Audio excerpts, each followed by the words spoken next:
They found her by accident. The year was 1841.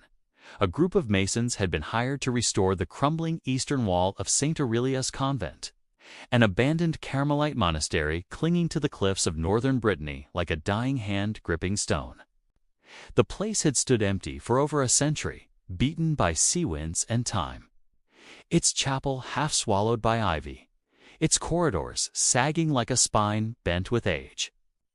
No one had walked its halls in decades, no one with reason, at least. There were whispers, of course. Locals spoke of weeping heard through the chapel floor, of windows that fogged from within, and of a mirror that never cleared, no matter how many times it was cleaned.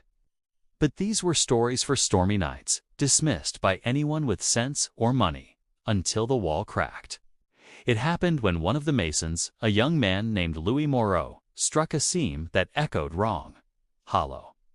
He leaned in, pressed his ear to the stone, and claimed he heard something behind it, something like fabric moving.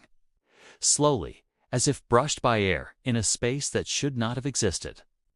They pried at the mortar, stone by stone, until the hidden recess was revealed, and then the screaming began. Inside the wall was a small chamber no larger than a coffin, barely deep enough to kneel, and within it sat a woman.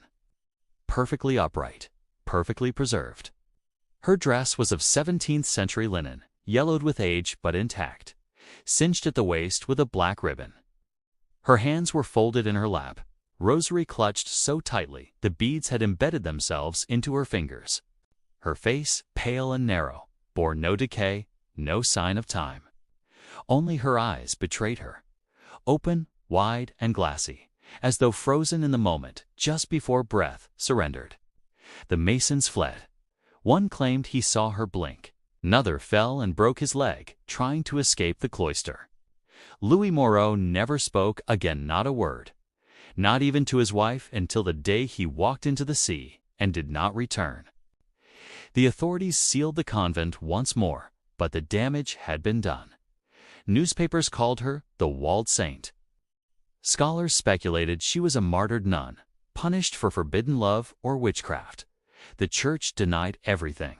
No records, no names, no history of anyone ever being immured within St. Aurelius.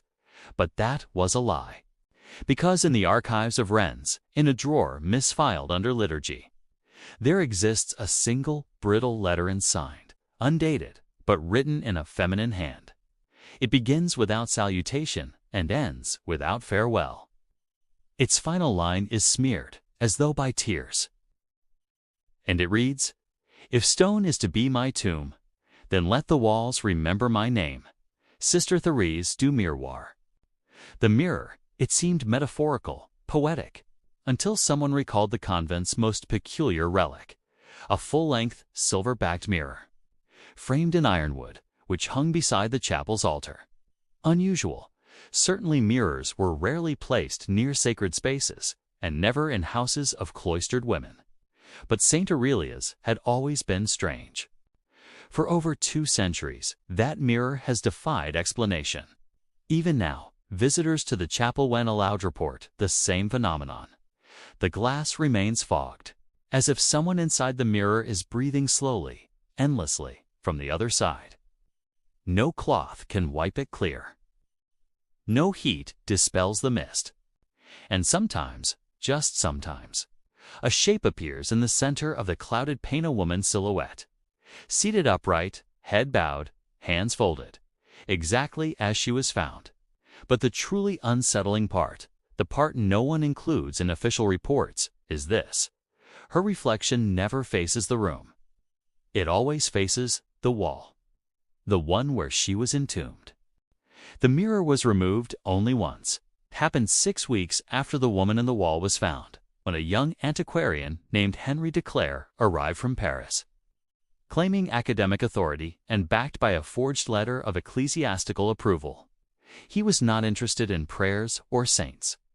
He wanted evidence, proof of a ritual, a relic, anything to lift his name out of obscurity and into the annals of the Franc Essai. He had heard rumors of the fogged mirror from a fisherman's widow whose mother once served in the convent kitchen. She said the nuns used to cover the mirror with black velvet during storms. She said that, on certain nights, they would gather before it not to admire their reflections, but to confess to them. De Clare laughed when he heard this. He did not laugh again. The mirror was crated and carted to his rented villa in St. Malo. It took 4 men to lift. The moment it crossed the threshold, the air inside the house grew heavier, as if the walls themselves were inhaling. His housekeeper quit the next day, refusing to speak the mirror's name. Even his dog refused to enter the study where the object stood, huddled behind velvet drapes. For 2 nights, De Clare let it rest, untouched. On the 3rd, he unveiled it.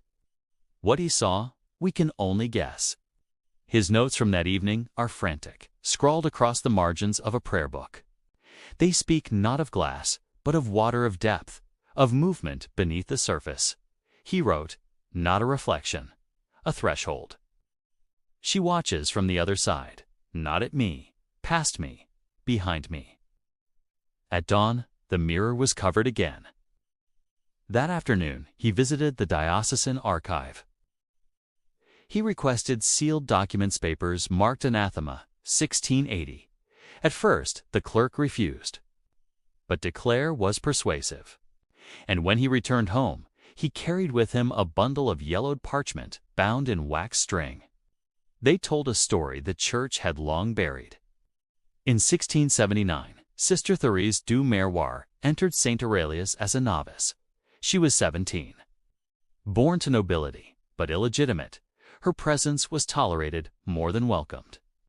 She was quiet, pious, but prone to strange behaviors, long fasts, murmured prayers in dead languages, and an uncanny gift for listening.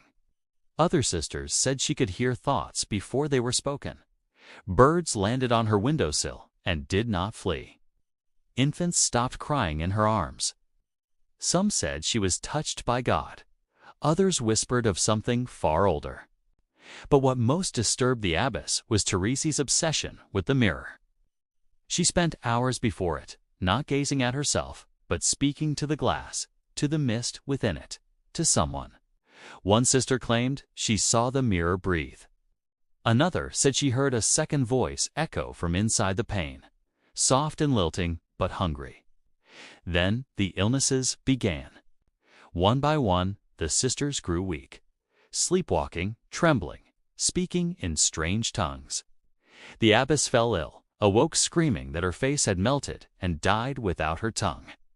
Thérèse remained untouched, her skin pale but smooth, her eyes dark and unblinking. The final entry in the convent's ledger is dated April 3, 1680. It reads, "She is the gate." And it opens in her sleep. We have no choice.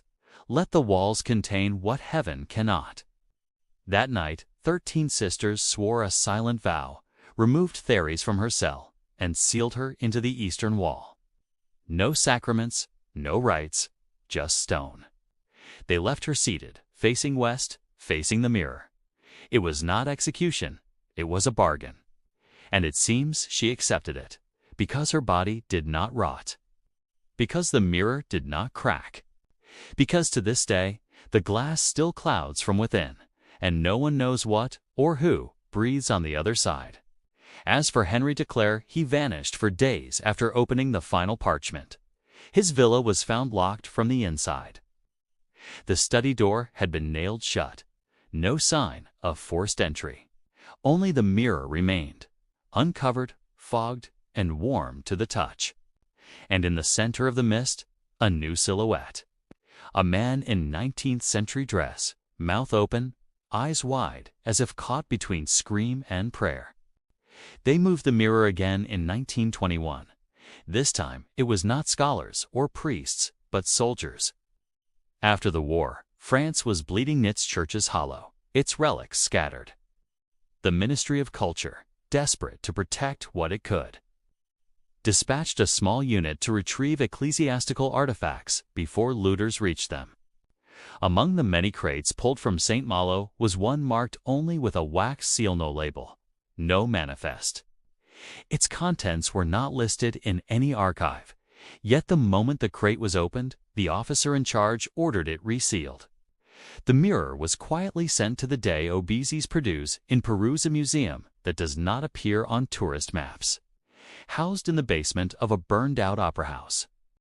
It is said to hold objects too strange to exhibit, too cursed to destroy. There it sat for decades, behind a velvet curtain, unmarked, forgotten, until it began to fog again. The guards noticed it first. They reported a smell in the air-damp stone and candle wax. One claimed to hear whispers as he passed. Another, a veteran of Verdun, refused to walk near it, muttering only, "There's something in there that remembers my wounds." In 1963, a curator named Lucien Arnault took interest.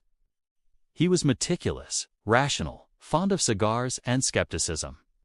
When the mirror was finally brought to his office for examination, he scoffed at the dust, the cracks in the frame. He thought it was a prop, a bit of theatrical debris. But when he touched the glass, he drew back in pain. It was hot, not warm-burning, and it left no mark. That night, he dreamed of stone walls. He dreamed of women weeping in candlelight. He dreamed of a figure inside the mirror, not Thérèse, but someone else. A child, or what had once been a child. Its eyes were empty. Its mouth was full of teeth that did not belong. Lucien returned to the mirror the next day with a camera. He set up lights. He documented everything. His notes, now held in a sealed envelope at the National, describe what the photograph showed. 13 handprints across the inside of the glass. Small, human, pressed against the pane from within. But the most disturbing image was the one that developed last.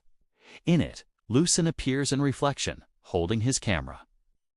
Standing behind him, though the room was empty, was a second figure. A woman in linen, her face calm, her mouth stitched shut. Lucien burned the negatives. He tried to resign. The museum refused. 1 week later, he was found dead in the archives, strangled with rosary beads that had once belonged to the Karamite order. His final journal entry, written on the back of a torn ledger page, read, "The mirror is not a window. It's a mouth." Since then, the mirror has not been moved, but it has changed. The fog inside it grows thicker in winter. Once a year on April 3rd, the date of Thérèse's entombment, the mist clears just enough to reveal a scene. Always the same. A candlelit chamber. A seated figure. A mirror on the opposite wall. A reflection of a reflection caught in an endless loop. Those who watch long enough sometimes report seeing a third figure in the image. A shadow moving behind the seated woman. Closer each year. And there is a rumor, told only among night guards and archivists. If you stand before the mirror in complete silence and breathe 3 times with your hand on the glass, you may feel a second heartbeat. Not yours, not human. Slow, deep, patient. Waiting what it waits for. No one knows. But Sister Thérèse is no longer alone inside the mirror. And the glass is beginning to thin. In 2003, the museum was temporarily shuttered for structural repairs. Cracks had begun to form along the marble staircases, and a section of the west wing had collapsed into itself after heavy spring rains. During the closure, a young conservator named Elise Varnier was assigned to audit the underground inventory. She was 29, serious, with a background in sacred art and an uncanny memory for names. When she discovered an unmarked crate behind a stack of burned choir books, she nearly left it untouched. But then she saw it faintly etched into the wood, almost invisible beneath layers of dust and sutta. Symbol, 13 small circles in a ring, with a cross pressed through the center. The same symbol she had seen years ago in a private chapel in Brittany, carved into the wall behind the altar of a ruined convent that no longer appeared on any map. She opened the crate. The mirror was wrapped in oilcloth, bound with iron wire. Sealed with 3 wax stamps each, bearing the sigil of a bishop long dead. The glass was intact, the ironwood frame blackened with time, but whole. As she pulled away the layers, the air in the vault grew still, the kind of silence one only hears deep underground, where time seems to wait. The surface of the mirror was already fogged. Elise should have reported the artifact, logged it, documented it. She did none of those things. Something in her, perhaps curiosity, perhaps fate, compelled her to bring the mirror home. She lived alone in an apartment above a print shop in Montmartre. That night, she placed the mirror in her study and stared at it for over an hour. She saw nothing, heard nothing. Yet sleep came late, and when it did, it dragged her into depths she would not describe for years. In her dream, she walked through stone corridors lit by candles. Water dripped from unseen cracks, and in the distance she heard singing low, feminine, wordless. A lullaby in a language that had no vowels. She followed the sound through a door into a chamber of mirrors, 13 of them arranged in a circle. In the center, a woman sat with her back to Elise. She turned. It was her own face, but stitched across the mouth. Elise awoke screaming. Over the next 13 nights, she dreamed the same dream. Each time, the woman in the circle turned a little faster. Each time, the candles burned lower. And each time, Lisa woke with fog on the inside of her bedroom window, though the room was sealed tight. She began to change. She stopped answering calls. Her handwriting became erratic. She withdrew from work, then stopped leaving the apartment altogether. Neighbors reported soft singing through the walls at midnight. One described the smell of burning linen. Another claimed to see a second shadow move behind Lisa as she passed the window, though no one else was inside. On the 14th day, she vanished. The apartment was locked from within. Nothing was missing, nothing stolen. Only the mirror remained, propped against the wall, now impossibly heavy to move. And in its center, for the first time in years, the fog had cleared. What the investigators saw was noted only once in the private report of a police captain who later took early retirement. He wrote, "The mirror showed not a reflection, but a hallway. At the far end stood a woman. She was not looking out. She was looking in. Past the glass. Past us. The mirror now sits in a sealed vault beneath the Ministry of Religious Heritage. No light touches it. No cameras are allowed. But according to a maintenance worker interviewed anonymously in 2016, there is still moisture on the glass, and sometimes, faintly, 13 small handprints. In the centuries since Thérèse du Miroir was entombed, dozens have seen her, heard her, dreamt her. None could explain her preservation. None could understand the mirror. The church offers no comment. The museum denies the artifact's existence. And the Convent St. Aurelia S. no longer appears in any records after 1841. It is as if the stones themselves chose to forget, but the mirror remembers. Because the glass is not a surface, it is a passage, a witness, a prison, and prisons hold. For now, but glass cracks and breath fogs. And somewhere, in the dark, beyond the frame, a figure waits silent, stitched, watching.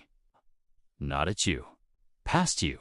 Because it's not her story anymore. It's yours.